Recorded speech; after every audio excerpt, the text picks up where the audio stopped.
Now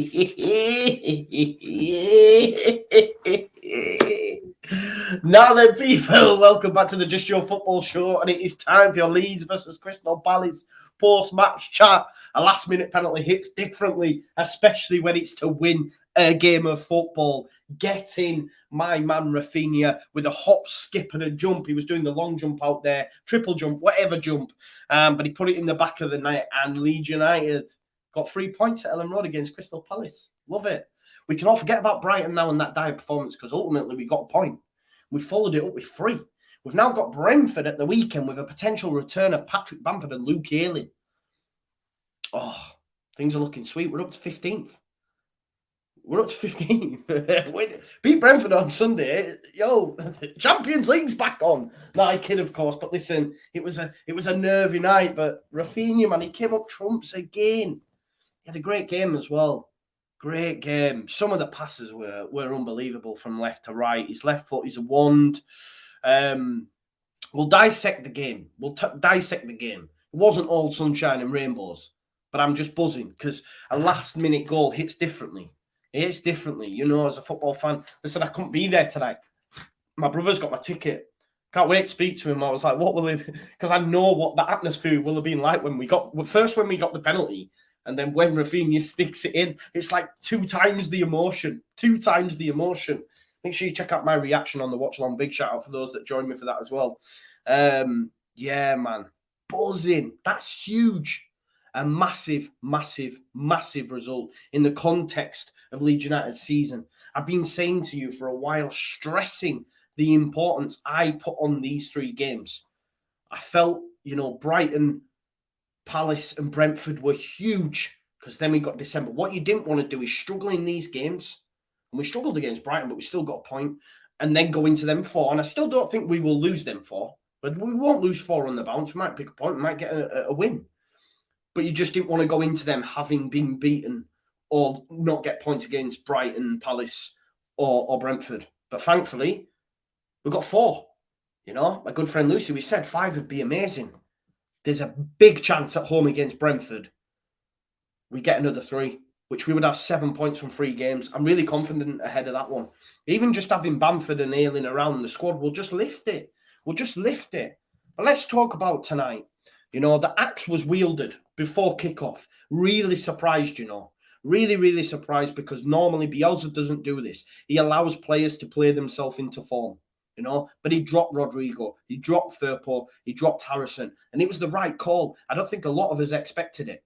I would have preferred to have seen George Geldart ahead of Roberts, just my preference. However, I thought Roberts was good tonight. I'm not going to sit here and say that, around the 75th minute, 15 minutes left to go, I'm saying get Geldart on now.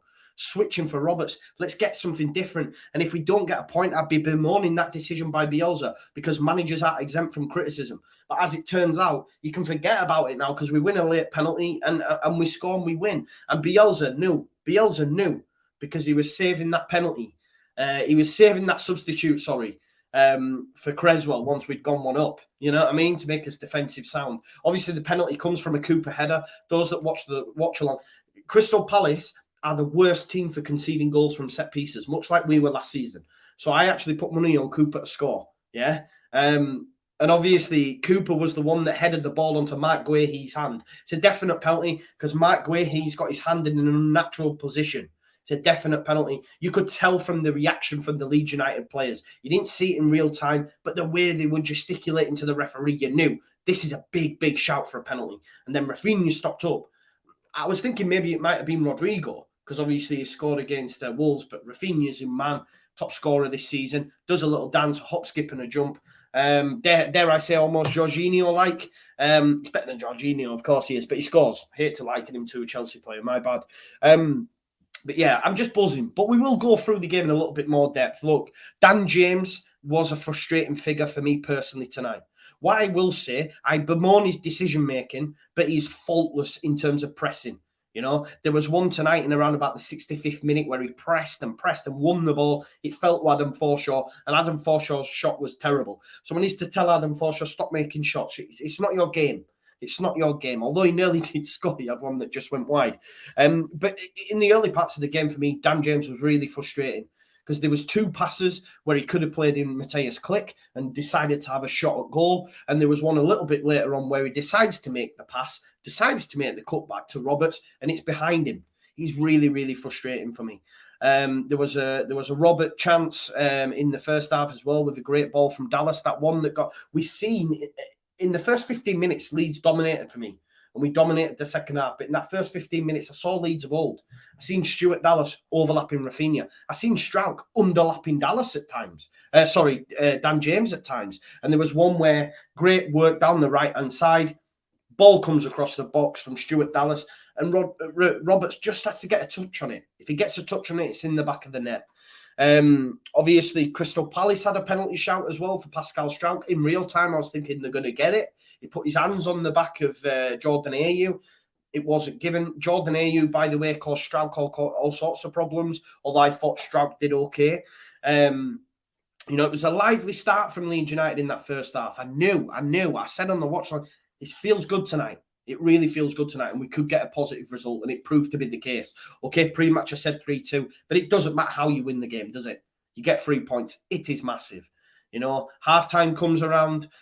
Strauch comes off. He picked up a knock and a yellow card. It was a silly yellow card to get as well. He'd already made the challenge on Ayew and then just followed through and ended up injuring himself in the process. He comes off, and Matthias Klick comes off as well. I don't think Matthias Klick was bad, but he was pretty quiet, wasn't he? And Rodrigo and Junior Firpo came on. Junior Firpo certainly grew into the game. Because Junior Firpo for the first 5 minutes was absolutely woeful. Absolutely woeful. And I'm watching this guy thinking, you have just been dropped after playing a poor 45 minutes for a centre-back. You come on and you make an error straight away and get yourself a yellow card within 2 minutes. He misplaced the pass into Dan James.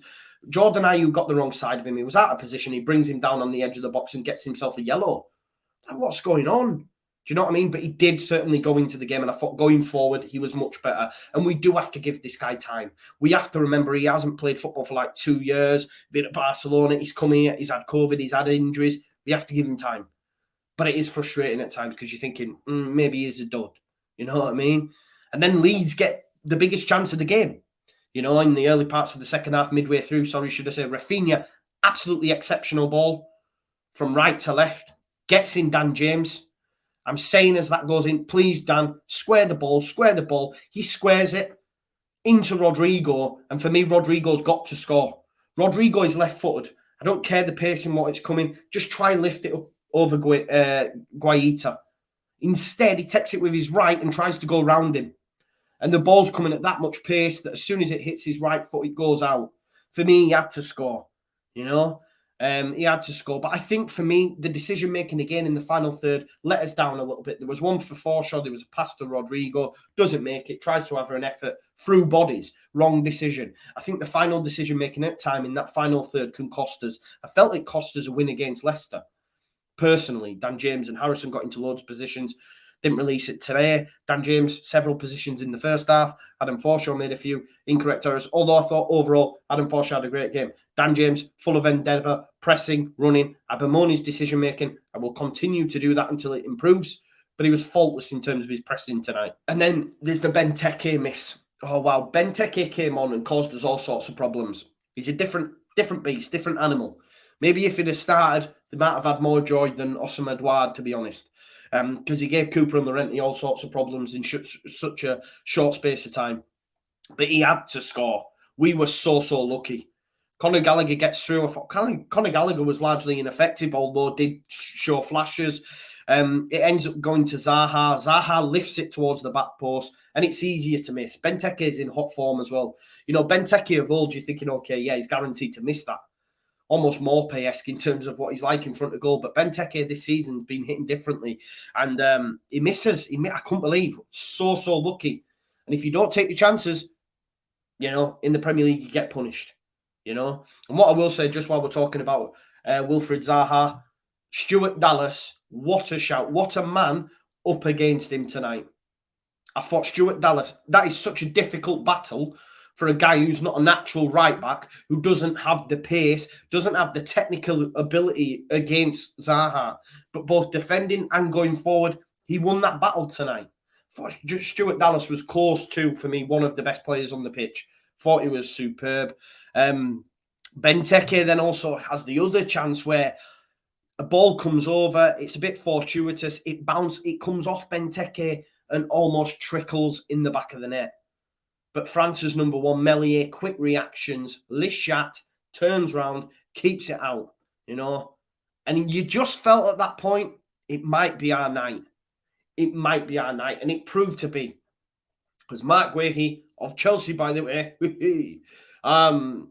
give away a penalty. Ball in from Rafinha, great delivery. We had to capitalise from a set piece tonight because they've not been great. Look at us last season. We got battered for our set pieces and continuously conceded goals. I know they haven't conceded directly from the set piece, but, you know, it was one that was involved. And, you know, Guehi handball and then Rafinha, as I said at the start, hop, skip and jump, makes it 1-0 Leeds United. And then we see the game out and you're absolutely buzzing, aren't you? Absolutely buzzing. And like I said at the start, that's huge in the context of Leeds United season now.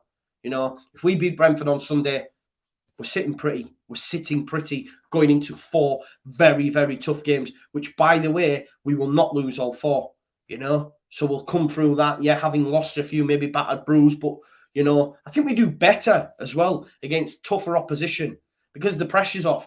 And if we beat Brentford, the pressure's off even more now. The pressure's off for that Brentford game. It's still huge. But you see Bamford and Ayling coming back. Pressure's off, man. We've just got 4 points from 2 games against 2 difficult opposition. I'm happy tonight. Really, really happy. Can enjoy the rest of the week and look forward to Sunday. Honestly, buzzing. Yeah, so thank you as always for watching the Just Your Football Show. Make sure you smash a like on this video, subscribe to the channel, get your comments in and hit that notification bell.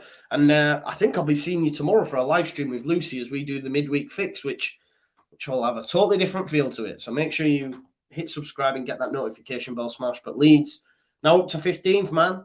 It's all good. It's all gravy, baby. Thank you as always for watching. I'll see you in a bit. Peace out. Leeds.